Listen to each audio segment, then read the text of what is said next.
अस्सलाम गाइस, कैसे हैं आप सब। मैं उम्मीद करती हूँ कि आप बिल्कुल खैरियत से होंगे। Welcome back to my channel kitchen with Amna. अस्सलाम वालेकुम माय यूट्यूब फैमिली, कैसे हैं आप सब। मैं उम्मीद करती हूँ कि आप बिल्कुल खैरियत से होंगे। Welcome back to my channel kitchen with Amna. सबसे पहले तो आप सब लोगों का बहुत ज़्यादा शुक्रिया जो सब आप मुझे डीएम्स कर रहे थे इंस्टाग्राम और टिकटॉक पे हमारी खैरियत मालूम करने के लिए। तो जी हाँ, हम बिल्कुल खैरियत से हैं। जैसा आप बिल्कुल देख रहे हैं ना, यूएई में बारिश के बाद जो फ्लड की सूरत हाल है वो बिल्कुल ऐसा ही है जिस तरह से आपको नज़र आ रहा है। बट हर जगह ये सेम सिचुएशन नहीं है, वो किसी किसी जगहों पे है। लाइक शारजा, अलैन, जो यूएई में एरियाज़ है ना मुख्तलिफ, उनमें कुछ कुछ जगहों पे बहुत ज़्यादा नुकसान हुआ है और कुछ ज़्यादा जो जगहें हैं वो सेफ़ ही रही हैं। जिस तरह से अबू धाबी में ना जो कम नुकसान हुआ है as compare to Dubai, Sharjah and Al Ain. हम लोग अबू धाबी में रहते हैं और यहाँ भी जो है कुछ कुछ एरियाज़ थे जो ज़्यादा नीचे थे, तो उन जगहों में ना जो पानी था ज़्यादा जमा हो गया था। ये जो आप क्लिप देख रहे हैं ना, ये तकरीबन ईद के चौथे रोज़ की है और यहाँ जो बारिश का सिलसिला है ना, हल्की हल्की बारिश होना ईद के दूसरे दिन से ही स्टार्ट हो गया था। और हमें यही लग रहा था क्योंकि यहाँ नॉर्मली बताया जाता है कि जब भी बारिश होती है ना तो ये क्लाउड सीडिंग करते हैं, क्योंकि वो मौसम को अच्छा रखने के लिए ना इस तरह से क्लाउड सीडिंग की जाती है। हमें भी यही था कि जब बारिश स्टार्ट हुई तो हमने सोचा ये नॉर्मली है, क्लाउड सीडिंग है और बारिश जो है हो रही है वो मौसम को अच्छा रखने के लिए ना हो की जा रही है। बट बाद में जो है उसको यूएई की गवर्नमेंट ने ऑफिशियली अनाउंस भी किया कि ये जो भी बारिश हुई है ना, ये अल्लाह पाक की तरफ से हुई है, इनमें इनका कोई भी हाथ नहीं था। ये सिर्फ जो है ना यूएई में नहीं हुई बल्कि ओमान, सऊदी अरेबिया में भी हुई। ओमान में तो जो फ्लड की सूरत हाल थी ना उसमें काफ़ी लोग मर भी चुके हैं। ओमान की सिचुएशन तो आपने न्यूज़ वगैरह पे सुनी ही होगी ना कि जो 9 तलबा थे, छोटे बच्चे, वो भी इस फ्लड की जद में आ गए और उन जान से चले गए। ये जो आप क्लिप देख रहे हो ना, ये ईद के चौथे दिन की थी जब हम बच्चों को लेकर गए थे कहीं घुमाने के लिए। तो वापस जब हम आ रहे थे ना तभी बारिश जो है तेज़ होना स्टार्ट हो रही थी और उसी रात जो है ना तेज़ से बिजली भी कड़क रही थी। तो बस फिर तो ये आलम था कि बिजली इतनी ज़ोर ज़ोर से गिर रही थी ना, अब सोच भी नहीं सकते। और बारिश का जो फ्लो है ना वो बहुत ज़्यादा था, बहुत ज़्यादा था। इवन कि ऐसा लग रहा था कोई आसमान से ज़ोर ज़ोर से पानी फेंक रहा हो।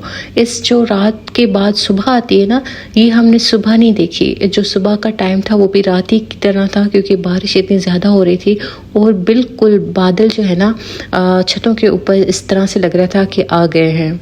और आपको पता है, आप चाहे कहीं भी रह रहे हो, चाहे वो छोटी से छोटी कंट्री है या बड़ी से बड़ी कंट्री है, पर अल्लाह पाक जहाँ भी चाहें जो भी चाहें कर सकते हैं। हर चीज़ अल्लाह पाक के अख्तियार में है और यहाँ भी ऐसा ही हुआ।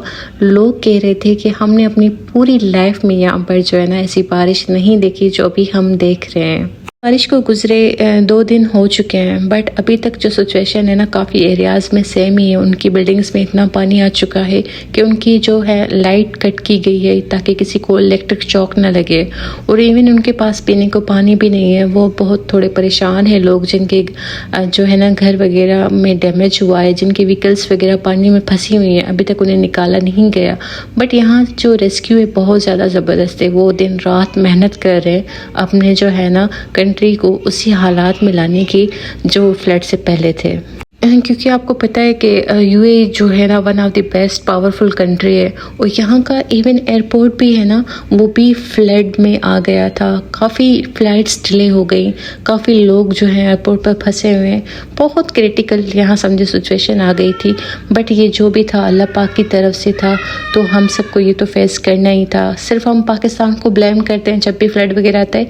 वहाँ सिचुएशन इसलिए ज़्यादा क्रिटिकल हो जाती है, वहाँ लोगों के घर इतने ज़्यादा मजबूत नहीं बने। वहाँ की जो गवर्नमेंट है इस तरह से काम नहीं करती जिस तरह से यहाँ की गवर्नमेंट काम करी अपने लोगों के लिए। इधर तो काफ़ी बेहतर हो गया है बारिश के बाद, बट बाहर इसी तरह से सन्नाटा छाया हुआ था जिस तरह से कोविड के टाइम में ना हर किसी ने खुद को क्वारंटाइन किया हुआ था क्योंकि रोड्स ब्लॉक थे, लोग घरों से ऑफिस के काम कर रहे थे।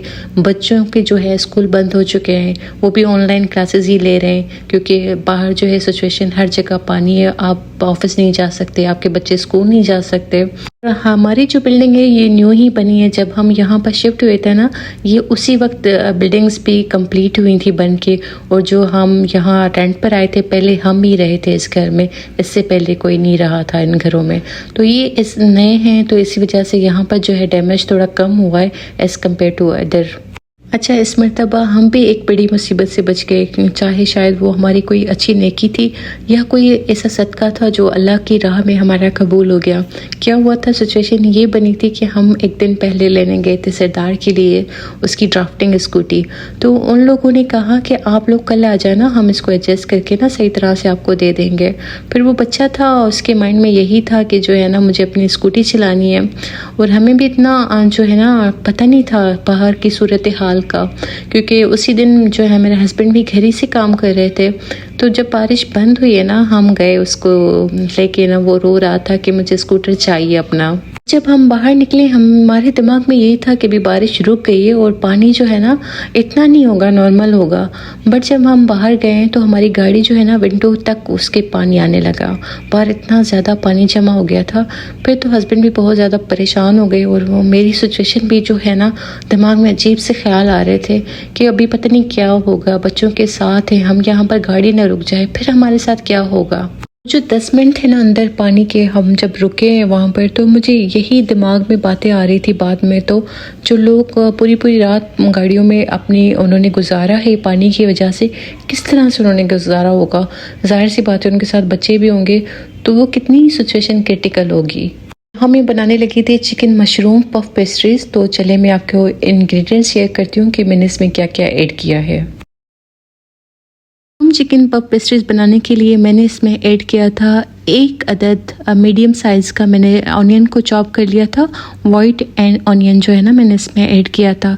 फिर मैंने इसमें ऐड की थी 1 कप मशरूम्स और 2 अदद मैंने बारीक कट कर लिया था हरी मिर्चों को, वो मैंने इसमें ऐड की थी। 1 टेबल स्पून मैंने इसमें ऐड किया था ब्लैक पेपर पाउडर, 1 टीस्पून मैंने इसमें चिली फ्लेक्स ऐड किए थे और 1 टीस्पून जो है ना मैंने इसमें वाइट पेपर ऐड किया था और 1 टेबल स्पून मैंने ऐड किया था सॉल्ट।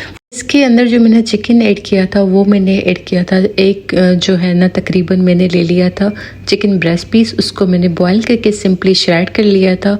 फिर हम जब इसकी कटिंग करेंगे ना, तो किसी भी आप ग्लास या कप की हेल्प से या किसी भी जो है ना ढक्कन से आप इसको कट कर सकते हैं इस तरह से गोल शेप में, और ये वही शेप बन जाती है जो आप लेने जाते हैं ना पेटीज़ बेकरी वगैरह पे, वो सेम इसी तरह के बनते हैं। इसके ऊपर जो हमने चिकन की फिलिंग तैयार की है वो रखेंगे। अगेन हम इसको कवर करेंगे पफ पेस्ट्री शीट के साथ। फिर हम इसको एग वॉश करके बेक करने के लिए रखेंगे तकरीबन 25 मिनट्स के लिए 165 सेल्सियस पर। जब भी ये कोई भी आफत या मुसीबत हम लोगों पे अल्लाह ताला की तरफ से आती है ना, तो आप लोगों को सब्र का दामन नहीं छोड़ना चाहिए। मैंने देखा है कि ये चीज़ें जब पाकिस्तान में होती है ना, हम लोग बहुत ज़्यादा शिकवे शिकायतें करते हैं। बिल्कुल ये चीज़ हमारे अख्तियार में नहीं है। जिस तरह से पाकिस्तान में लोगों के घरों में पानी आ जाता है ना, अब ब्लीक करे वही सेम सिचुएशन थी। इसी तरह से लोगों के घर की हर एक चीज़ डैमेज हो चुकी है इस पानी में। ये जब पाकिस्तान में सिचुएशन आती है ना, हम बहुत ज़्यादा कोसते हैं पाकिस्तान को, पर आप बिलीव करें इसमें पाकिस्तानी होने का या पाकिस्तान में रहने का कोई भी इसमें जो है ना अमल दखल नहीं होता है। हाँ, वहाँ की मैनेजमेंट पुअर है, उस वजह से हमें ज़्यादा परेशानियाँ होती है। बट बहरहाल सेम ही सिचुएशन है जब हम लोगों के पास लास्ट ईयर मुझे याद है बारिशें हुई थी, लोग घर खाली करके गए थे, घरों के जो है बहुत ज़्यादा नुकसान हुए थे, घर के जानों के बहुत ज़्यादा नुकसान हुए थे। स्पेशली सिंध पंजाब में तो बहुत ज़्यादा हुए थे। मुझे अभी भी याद है अपनी नानू वालों का घर जो सिचुएशन था, वही सेम सिचुएशन में यहाँ देख रही हूँ ना, तो मुझे इतना जो है अजीब फील नहीं हो रहा कि जब हम लोगों के पास कोई मुसीबत आती है हम इतने ज़्यादा अपसेट क्यों हो जाते हैं। हम सिर्फ अपने मुल्क में रहने पर अपने आप को क्यों इतना कोसते हैं, क्योंकि यहाँ भी जो भी सिचुएशन हुई है तो जाहिर सी बात है अल्लाह पाक की तरफ से हुई है। जो घरों में डैमेज हुए हैं, जिनके व्हीकल्स वगैरह पानी में फंसे हुए, वो तो अल्लाह पाक की तरफ से हुआ है ना। उस डैमेज को जो है गवर्नमेंट तो पूरा नहीं करेगी, उनको खुद ही करना होगा। तो जहाँ भी आप रहते हो, चाहे जो भी स्ट्रॉन्ग ममालिक हैं, पर जो चीज़ आप पे आजमाइश अल्लाह पाक की तरफ से आनी है वो आके रहेगी, चाहे कुछ भी हो जाए। मैंने अभी ये जो यहाँ पर सिचुएशन हुई थी ना, तो यही सबक सीखा कि जो भी चीज़ आपके मुक़द्दर में लिखी हुई है और वो उसी जगह होनी है जहाँ आपके मुक़द्दर में अल्लाह पाक ने लिख दी है।